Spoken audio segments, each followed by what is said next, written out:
When you look at my Instagram page, you're being presented with my personal story. As you scroll through my page, you will learn a lot about the person behind these pictures. So who am I? I'm Dr. Poonam Desai, and I'm an emergency medicine physician. While it may sound cliche, I became a doctor because I want to help people. I want to have a positive impact on people's lives. When I think about it, my reasons for becoming a doctor aren't very far off from the reasons behind the content I show on my Instagram. With social media, I can help make a difference by sharing my personal story to a larger audience. I can engage with people all around the world instantaneously. There's a lot more to me than the white coat I wear, and that is what I aim to share with every caption and post on Instagram. I'm not just a doctor. I'm a South Asian woman. I am Indian. I'm a daughter of an immigrant family who strongly held on to their culture and traditions. I'm a woman in medicine. Today, only a little over a third of practicing physicians are female. I'm a woman physician in leadership. Today, only 16% of hospital leadership is female. I am a dancer. There are many things that I can speak about today, but what I want to focus on is an idea that I believe encompasses the purpose of my social media and what I share with the world. I want to speak about my journey to wellness and happiness. First, it's important to note that how we feel, our mood, impacts every aspect of our lives. Happiness describes the feeling of positive emotions, joy, contentment, satisfaction.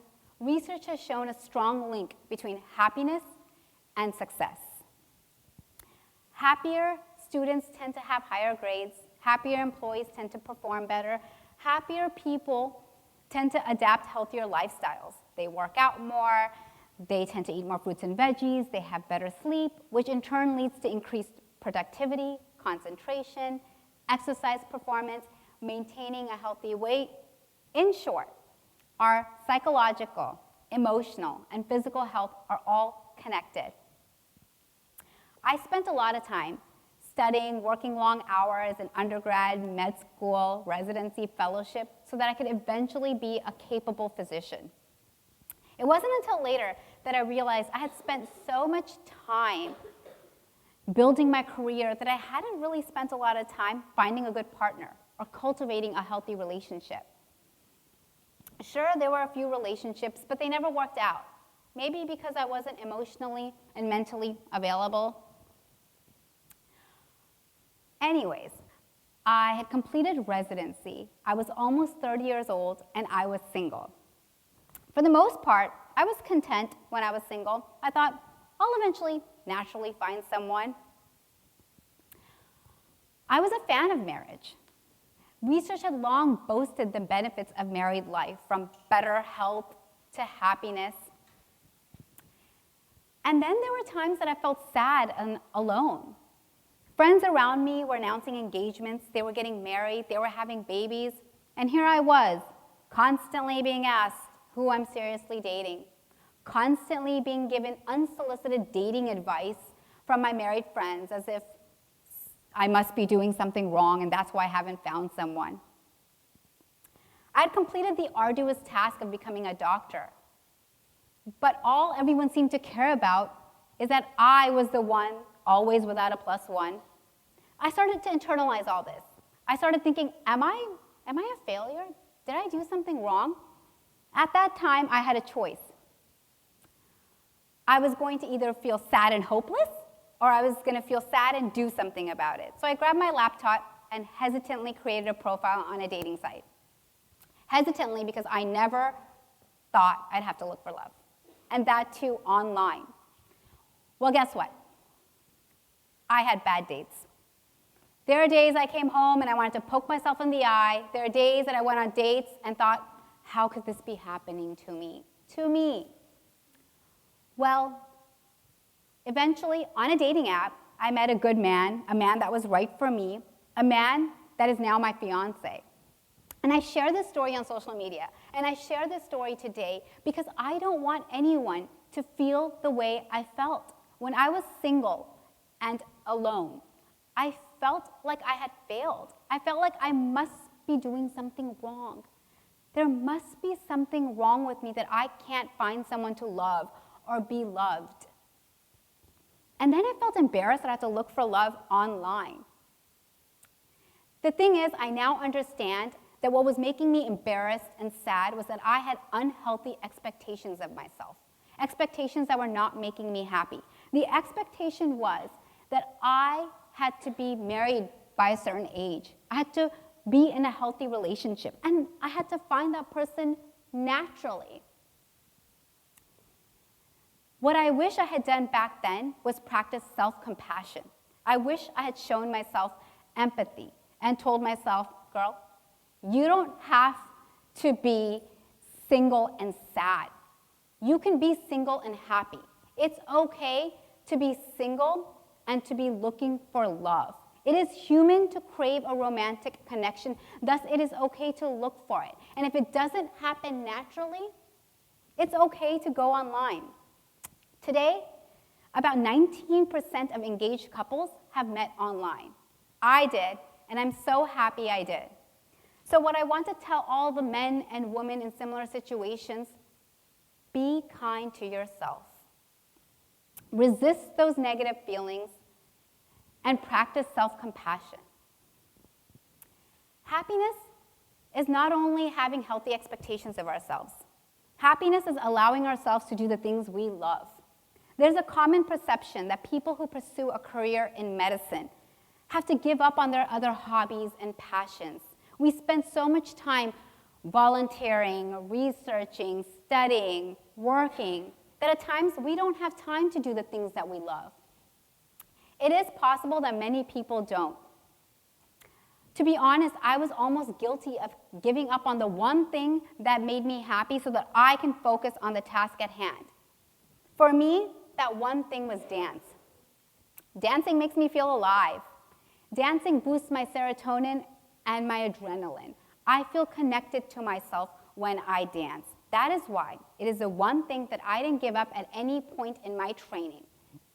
In fact, when I was an undergrad studying for my pre-med courses, I founded a dance team with two of my best friends. In medical school, I continued to dance. I choreographed dances, I performed at culture shows, and I continued to dance throughout med school, residency, and now. By continuing to dance, I was taking care of myself. I was taking care of my emotions and my feelings. When I am happy, I did well on exams. When I was happy, I was able to spend those long, dreadful hours studying. Research has shown that people who continue to enjoy their hobbies tend to have a better mood. They feel less sad, they feel less stressed. If we want to succeed, we have to allow ourselves to do the things that make us feel good. Feeling good, feeling stable, feeling happy allows us to maintain the tools that we need to succeed. I share a lot of content on my social media about dance because I want to remind everyone that you should continue doing the things that you love. In fact, it's necessary. Something else that impacts our happiness is our health. Happiness is not only doing things that make us feel good, it's doing things that keep us healthy. I grew up in a household where working out, eating right wasn't really stressed or talked about. In my Indian household, I was fed tons of ghee, roti, rice. I was constantly told to be healthy, I should be about 10 to 15 pounds heavier than my current weight. It wasn't until med school that I realized I had no idea how to take care of myself. I didn't know what to eat, how to work out, what I should be doing when I get to the gym. I had no idea. It is important to take care of ourselves physically, not only to prevent serious medical conditions, but to have a better quality of life. Today, we all know the risks of lack of physical activity. But what we struggle with is getting up and doing something. Getting up and moving, increasing that heart rate, working out.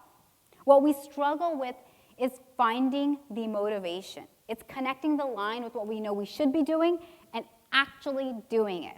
That is one of the key uses to my social media, to motivate my followers, my friends, and my family to work out. And I do that by sharing how I motivate myself. I ask myself, will I regret missing this workout? And the answer is undeniably yes, and that gets me moving. I ask myself how I'm going to feel after the workout, and it's confident, accomplished. Who doesn't want to feel that way?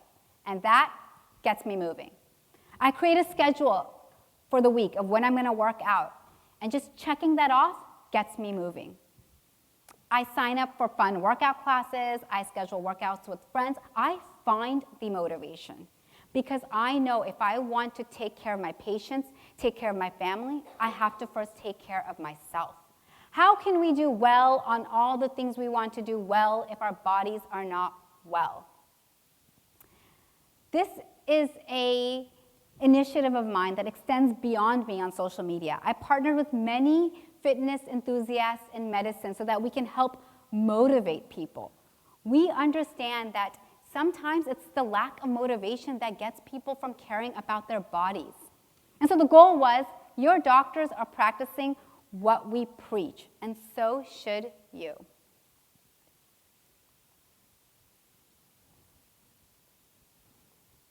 Something else that I talk about on social media is not only motivating my followers to be physically healthy, but it's motivating them to make better choices for themselves.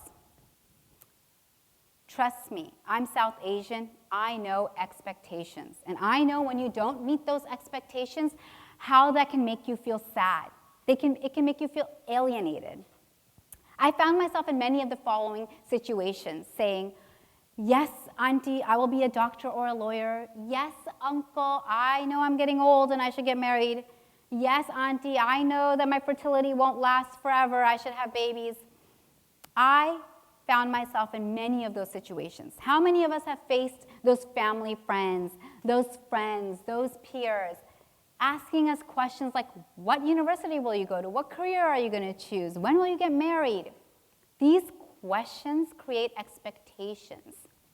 We feel pressured to do things a certain way. There are many times I felt conflicted. I felt conflicted in what was right for me versus what others thought was right for me.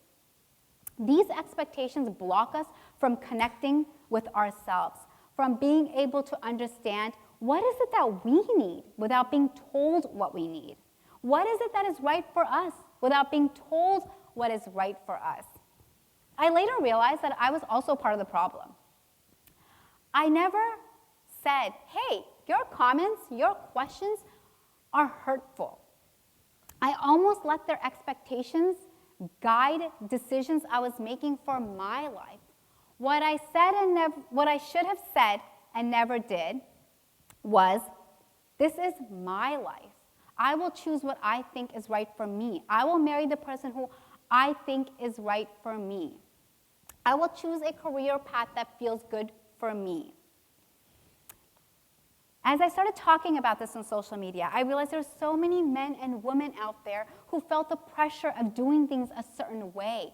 They felt like if they didn't do X, Y, or Z, that they'd be failing their parents or failing society. And this pressure, these expectations, made people feel sad. It makes us feel like we are failing. What I want to tell all these men and women out there, that you are exactly where you need to be. You are doing exactly what you need to do. It's your life, your choice. Don't let anyone guide you in a direction you are not ready to go in. I found much more happiness in my life when I started to tell myself what others think and say is not my concern. My only priority is to make sure I am doing what is right for me. My only concern really should be my own happiness. So What is happiness? Is happiness graduating, finding the love of your life, X amount of money? Are we all waiting to be happy that when this happens, I'm going to be happy? When this happens, I'm going to be happier.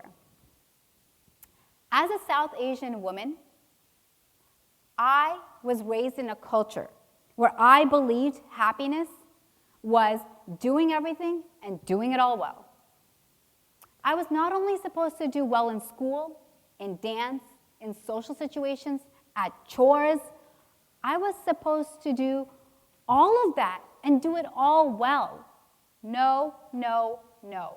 I don't have to do it all. And I definitely don't have to be well at doing all of it. All I have to be doing is what I'm doing right now and be happy with it. I have to be present and connected with today, not worried about what happened yesterday and not obsessing over what's going to happen tomorrow. I just have to be connected right now to today. A lot of people look at social media and they compare themselves. They wonder, why don't I have that picture perfect life? No part of my life is picture perfect. What I aim to do is create a mindset that will help me achieve happiness. Wellness is not just about taking care of your body. It's not just about meditating. It's not just about yoga. It's not just about eating well.